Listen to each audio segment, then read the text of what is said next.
আমার বয়স যখন মাত্র 16 বছর, তখন বিয়ে করি এক 13 বছরের মেয়েকে। বাবা মার ইচ্ছেতেই বিয়ে হয়েছিল আমাদের। নিজেই লুঙ্গি সামনে রাখতে পারতাম না, রাতে ঘুমালে গিট্টু দিতাম। অথচ সেই আমি তখন চেষ্টা করতাম ছোট্ট বউটাকে শাড়ি পরিয়ে দিতে। নিজেই পেতাম না পকেট খরচের টাকা, অথচ বউয়ের জন্য আচার কিনতে হতো। ভালোবাসা যেন অজান্তেই তৈরি হয়ে গেল মনের ভিতর। প্রথম কেউ বলতে সেই ছিল আমার জীবনে। সে ছিল খুব ছোট, হাসতো খেলতো। বাবা মা তার কাণ্ড দেখে হাসতেন, আমিও হাসতাম, এই ভেবে যে এটাই আমার বউ। সারাদিন হই হুল্লারে থেকে যখন রাতে সে বলতো মাথা ব্যথা করছে, মাথা টিপে দিতাম। আমার বউ তো, আমি তো তার সব। আজ অবুঝ, কাল তো বুঝবেই, তখন আরো বেশি ভালোবাসবে আমাকে। দিন যেতে থাকলো, বউয়ের বয়স যখন 17, এখন সে আর হাসে না, খেলে না। এখন সে অনেক কিছুই বোঝে।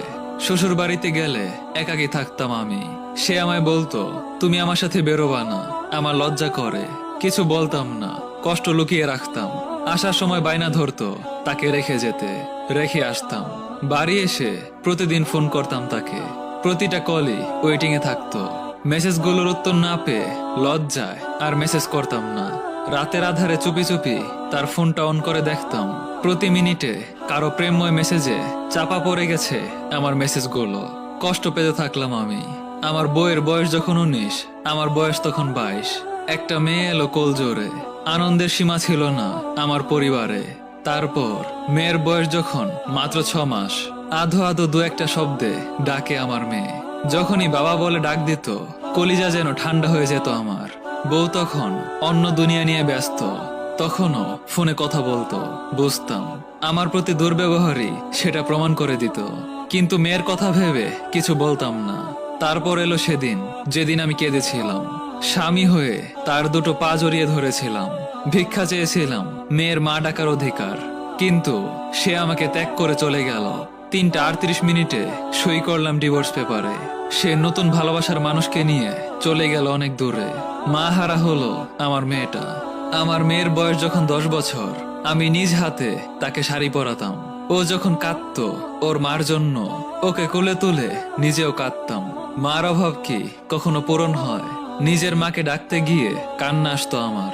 আমার মেয়ের যে মা নেই, ও ডাকবে কাকে? রান্না করতাম, সাজিয়ে দিতাম নিজে।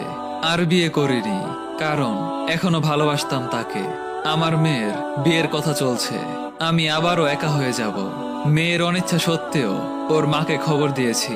কাল এসেছিল সে, অনেকদিন পর দেখলাম তাকে।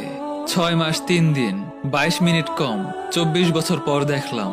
কল্পনায় ভেবেছিলাম এখনো সেই ছোটই আছে, কিন্তু না, আমার মতোই চুলে পাক ধরেছে ওর। ও আজ দুটো ছেলের মা। আমি সেদিন ভালোবাসার কাছে হার মেনে জিজ্ঞেস করেছিলাম, কেমন আছো? আজও কি তোমার মাথা ব্যথা, পা ব্যথা করে? সে শুধু মাথা নেড়েছিল। কি বুঝিয়েছে তা দেখতে পাইনি, কারণ চোখ দুটো তখন জলে ভেজা ছিল। তাছাড়া বয়স তো আর আগের মতো নেই। কিন্তু আমার মেয়ে দেখা করেনি ওর সাথে। পর্দার আড়াল থেকেই একটা প্রশ্ন করেছিল আমার মেয়ে, আমার বাবার 24টা বছর ফিরিয়ে দিতে পারবে কি? যদি না পারো তাহলে এসো না কোনোদিন। আমার বাবাই আমার মা, মা ডাকার কোনো ইচ্ছে নেই আমার। আপনি যখন বুঝতে পারবেন কেউ আপনাকে এড়িয়ে চলছে, তখন আপনিও ওই মানুষটাকে এড়িয়ে চলার চেষ্টা করুন। আপনার মনে মানুষটার জন্য যতই মায়া থাকুক না কেন, তার সামনে আপনার উপস্থিতিটা জানান দেওয়ার কোনো দরকার নেই। মনে রাখবেন, নিজের অনুভূতি আর মায়ের দোহাই দিয়ে প্রিয়